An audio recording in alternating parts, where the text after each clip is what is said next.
सच्चिदानंद रूपाय विश्योत्पत्त्यादिहेतवे तापत्रय विनाशाय श्री कृष्णाय वयं नमः।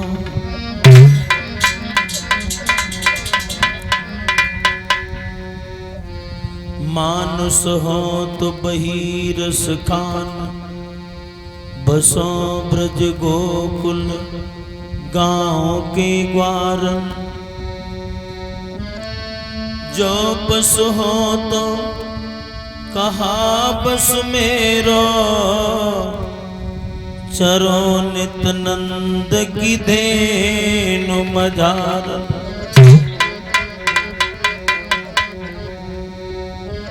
पाहन हो तो बही गिर को धरियो कर छत्र पुरंदर कारण। जो खग हो तो बसेरो करो मिल कालिंदी कूल कदम्ब की डार।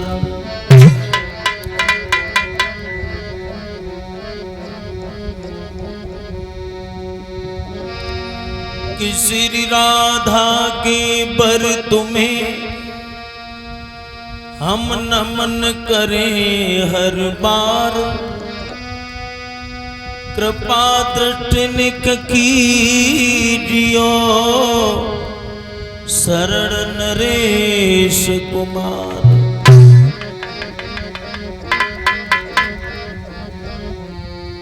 गजब की बांसुरी बजती थी वृंदावन बसैया की। करो तारीफ मुरली की या मुरलीधर कन्हैया की।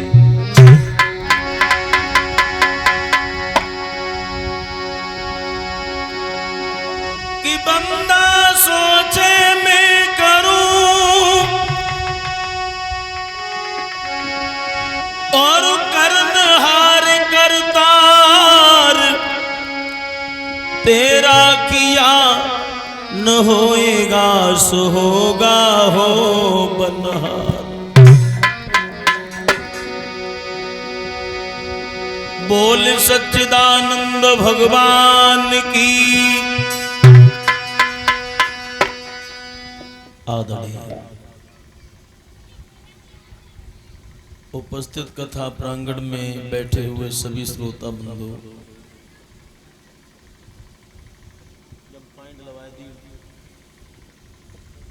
प्यार करने योग्य बच्चे,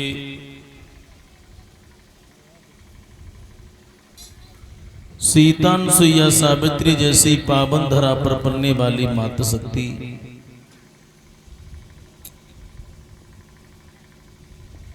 भगवान की कथा को चलते चलते आज ये पंचम दिवस है। श्री हरिहर क्षेत्र गंगा के किनारे पर बैठे हुए व्यास नंदन सुखदेव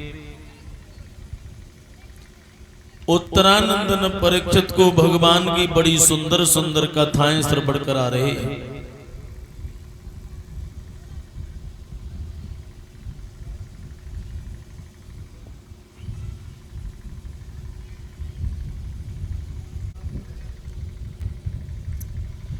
ब्रह्मा के पुत्र अत्रि हुए, अत्रि के पुत्र चंद्रमा हुए, चंद्रमा के बुध हुए, बुध के पुरुरवा हुए और पुरुरवा के हुए महाराज आयु, उनके हुए महाराज नहुस,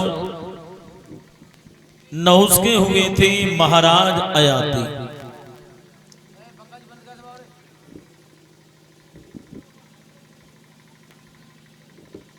और ये हमें एक से एक मुद्राओं से सम्मान कर रहे हैं श्रीमान विनय यादव जो जलापुर से हैं। एक से एक मुद्राओं से सम्मानित किया है। भगवान घर में सुख शांति बनाए रहे, धर्म के प्रति समाज में सम्मान बना रहे।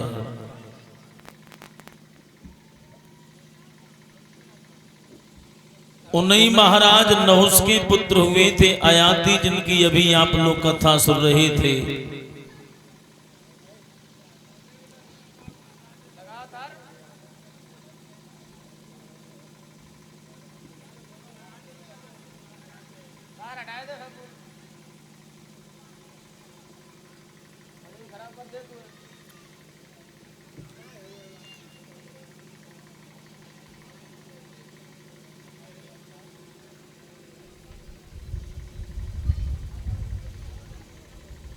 अभी सुन रहे थे कि महाराज अयाति का विवाह शुक्राचार्य की बेटी देवयानी के साथ में हुआ।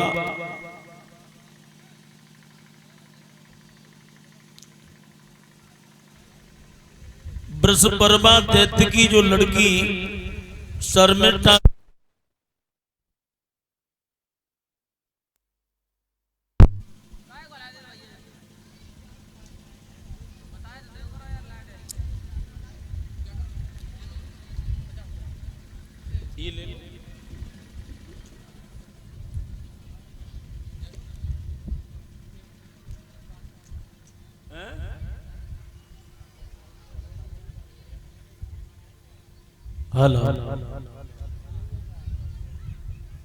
इधर शर्मिष्ठा दासी बन के गई, देवयानी रानी बन के गई है। शुक्राचार्य ब्राह्मण ने महाराज अयाति को संबोधित किया है कि राजन, हमारे साथ में तुम्हारी शादी हुई, वो बेटी के साथ शादी हुई है। राजा की जो लड़की है वो दासी बन के जा रही है। दासी की तरफ कभी भी गलत नजर उठा के मत देख लेना। महाराज अयाति इन शर्तों को मानकर जब प्रयागराज में पहुंचे हैं, देवयानी के साथ में स्वयं जीवन निर्वाह करने लगे। राजा की जो लड़की थी शर्मिष्ठा, उसे अलग महलों में बैठाया, अलग महलों में ठहराया है। रहते रहते रहते रहते कई बरसें बीत गई। शर्मिष्ठा विचार करती है कि हे परमात्मा, एक छोटी सी भूल हमारे जिंदगी में जहर घोल के चली गई। महाराज अयाति शर्मिष्ठा के पास नहीं जाते। शर्मिष्ठा बड़ी दुखी है, घोड़ा पर सवार होते हैं और शर्मिष्ठा के महलों से ही निकल जाते हैं। एक दिन महाराज अयाति जब घोड़ा पर सवार होके गुजर रहे थे, राजा की लड़की जो शर्मिष्ठा थी वो खड़ी थी, हाथ का झाला मारा है, महाराज अयाति को रोक लिया। महाराज अयाति से कहा है कि राजन, हमसे आप इतनी नफरत करते हैं, घृणा करते हैं, भोजन की तो बात छोड़ो, कभी मेरे घर पर आपने जलपान भी नहीं किया। तो महाराज अयाति ने कहा है जलपान तो हम कर लेंगे। शर्मिष्ठा बोली तो महाराज घोड़ा से नीचे उतरे आए, महलों में बैठकर जलपान कर ले। महाराज अयाति को राजा की लड़की के हालातों में लेकर जाती है।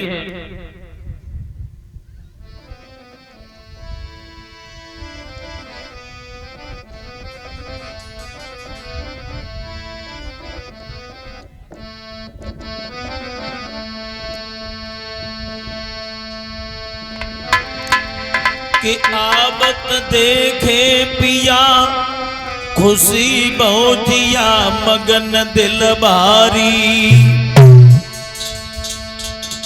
ओ गए हाथ पतिय को ले गई जा घर में प्राणन प्यारी।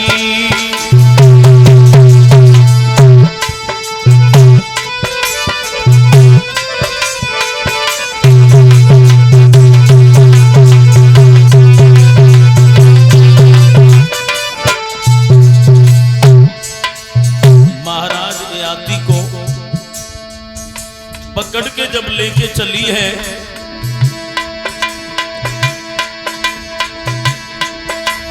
और पलिया तीनों डारी लहत बेचारी बलम हितकारी कंत हितकारी।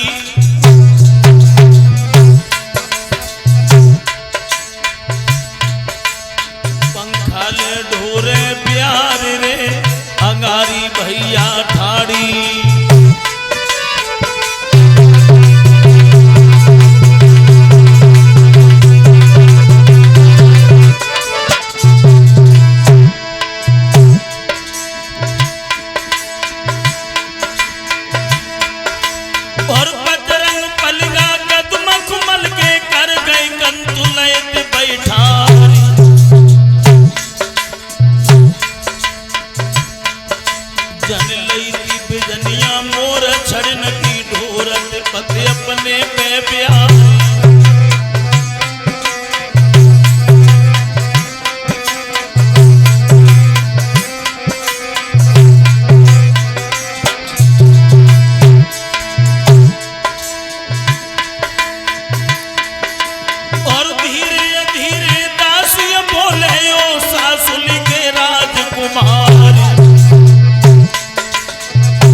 राजकुमारी ने महाराज अयाती को महलों में जलपान कराया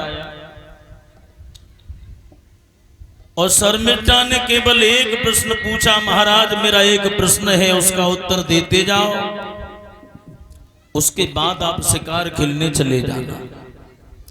कौन सा प्रश्न है? तो शर्मिष्ठा बोली, महाराज विवाह शादी में जो दहेज में सामान मिलता है उस दहेज पर अधिकार किसका होता है? तो महाराज याती बोले, ये भी तुम्हारा कोई प्रश्न है? अरे विवाह शादी में जो दहेज में सामान मिलता है उस पर अधिकार दूल्हे का होता है और किसका होता है? शर्मिष्ठा बोली, महाराज दहेज में तो मैं भी आई हूं, मेरे ऊपर तुम्हारा कोई अधिकार ही नहीं है। फंस गए चक्कर में। और भाइयों एक बात याद रखना, अपनी बात में से जो आदमी निकल जाए उसकी सबसे बड़ी जीत हुआ करती है, और अपनी ही बात में अगर आदमी फंस जाए उसकी सबसे बड़ी हार हुआ करती है।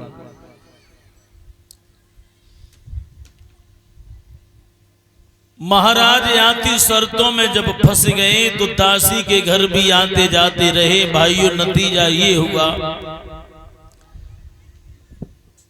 कि देवयानी के साथ में जो शादी होके आई थी ब्राह्मण की कन्या के साथ में, देवयानी के उधर से 2 बेटा भये और जो दासी थी दासी के उधर से 3 पुत्र भये। देवयानी के बच्चों के नाम यदु और तुर्बस रखा हुआ, और जो दासी थी दासी के 3 पुत्र हुए थे उनके नाम अनु, दुरु और पुरु रखा गया। लेकिन देवयानी को ये बात नहीं मालूम पड़ पाई कि मेरे पति दासी से भी कुल खिला रहे। एक दिन महाराज याती देवयानी के कक्ष में बैठे हैं।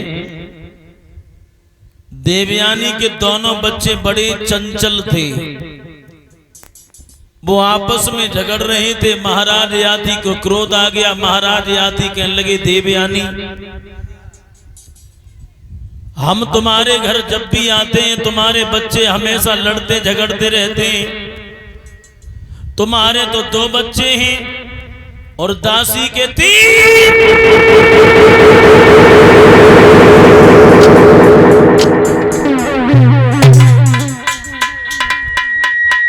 धोखे से 3 शब्द निकल गया। देवयानी बोली, महाराज तुम हमारे पिता के वचनों को भूल गए। हमारे पिता ने चलते चलते तुमसे कहा था कि दासी की तरफ कभी गलत नजर उठा के मन देख लेना, लेकिन बारे अहीर देवता, मुझे नहीं मालूम था तुम इतने कपटी निकलोगे कि रो करके देवी कहे मेरी फूट गई तकदीर।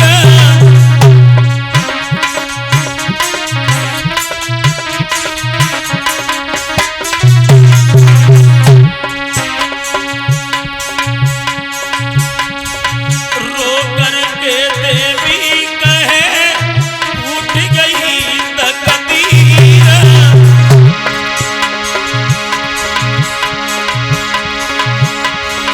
आज समझ में आया है धोखेबाज अहीर।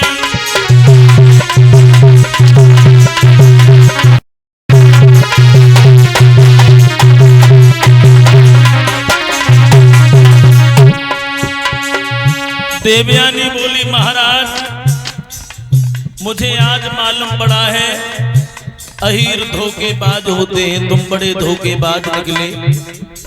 तुम हमारे पिता के वचनों को भूल गए।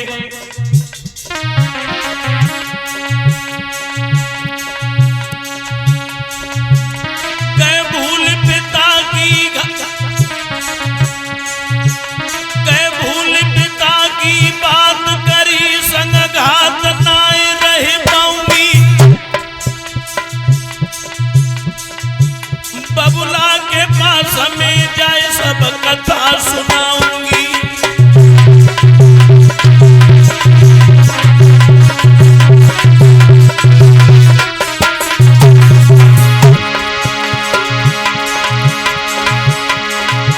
महाराज देवी की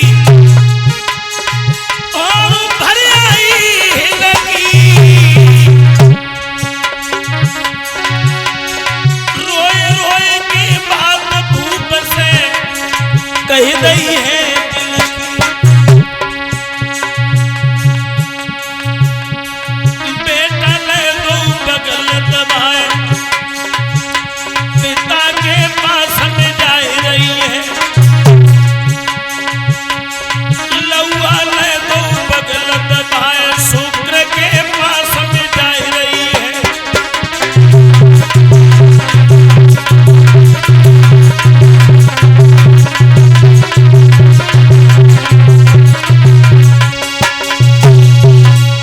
देवयानी ने दोनों लला उठाए, शुक्राचार्य ब्राह्मण के पास पहुंची, रोने लगी। पिताजी गजब हो गया, क्या हुआ बेटी? तुमने उन अहीर देवता से ये कहा था कि दासी की तरफ कभी गलत नजर उठा के मन देखना, लेकिन पिताजी तुम्हारे वादे को वो भूल गए। हमारे तो केवल 2 पुत्र हैं और दासी के 3 पुत्र हैं। शुक्राचार्य ब्राह्मण कहने लगे, राजा याति चलते चलते भी मैंने तुझसे कहा था कि दासी की तरफ कभी गलत नजर उठा के मन देखना, लेकिन तू हमारे वादे को भूल गया। तो मैं तुझे श्राप देता हूं कि जा, तेरे शरीर पर जो जवानी है ये जवानी नहीं रहेगी और तेरे ऊपर बुढ़ापा आ जाएगा, ये मेरा श्राप है। देवयानी नहीं समझ पाई कि हमारे पिताजी ने हमारे पति को कैसा श्राप दिया। अब श्रोता बंधुओं, शुक्राचार्य ब्राह्मण ने श्राप देके महाराज याति को बुढ़ा बना दिया। अब महाराज याति के ऊपर बुढ़ापा आ गया। बाल सफेद पड़ गए, मुंह में दांत नहीं, पेट में आंत नहीं, कमर झुक के कमान हो गई, टूटे से खटोले पर पड़े रहते हैं, खांसते रहते हैं, जमीन पर चबन्नी अठन्नी बनाते रहते हैं, बड़े दुखी हैं। कुछ समय के बाद में जब देवयानी ससुराल में आई, पति को बड़ा हष्ट-पुष्ट छोड़ के गई थी, लेकिन उनको तो मॉडल ही चेंज हो गया। देवयानी ने जब देखा तो कहा, क्यों ये तुम्हारी दशा क्या बनी? महाराज आती कहने लगे, और चली जाओ, तुमसे मना करी मत जाओ मत जाओ। उन्हीं शुक्राचार्य महाराज ने हमें श्राप देकर बुढ़ा बना दिया है। देवयानी बोली, तुम्हें वो बहुत ज्यादा आते आती, अब खुल खुल कतरो बैठे बैठे। महाराज आती बोले, कोई उपाय करो। देवयानी कहने लगी, हम अपने पिता के पास तुम्हें लेके जाऊंगी और अपने पिता से कहूंगी जाकर के हमारे पति को तुमने बुढ़ा काहे को बना दिया। देवयानी महाराज याति को शुक्राचार्य ब्राह्मण के पास लेके गई और देवयानी ने कहा है, पिताजी मैंने तुमसे ये कब कहा था हमारे पति को बुढ़ा बना दो। शुक्राचार्य ब्राह्मण कहने लगे, लड़की पहले तू मेरे पास आके रोई और मैंने जब श्राप दे दिया,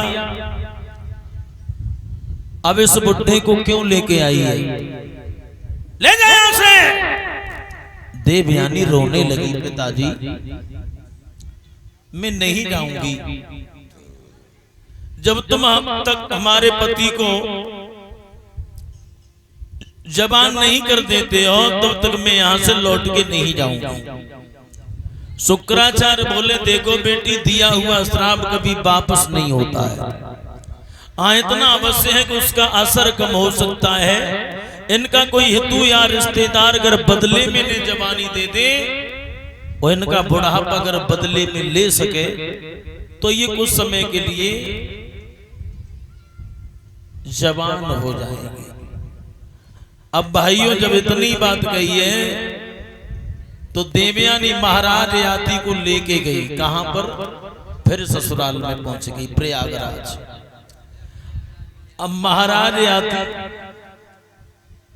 बड़े दुखी हैं क्योंकि बुढ़ापा है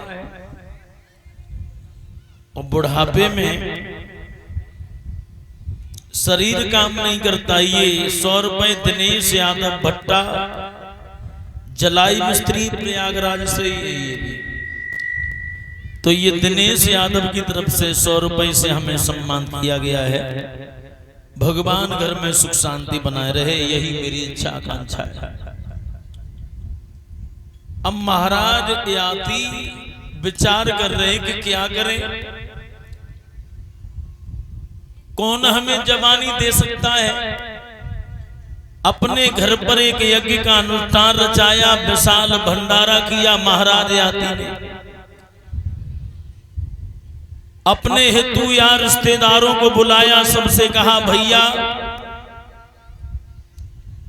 कुछ समय पहले हम अष्टपुष्ट तंदुरुस्त थे, किसी कारण बस मेरे ऊपर बुढ़ापा आ गया है। कोई बहादुर अपनी जवानी हमें दे दे और हमारे बुढ़ापे को ले सकता है। कोई नहीं बोला।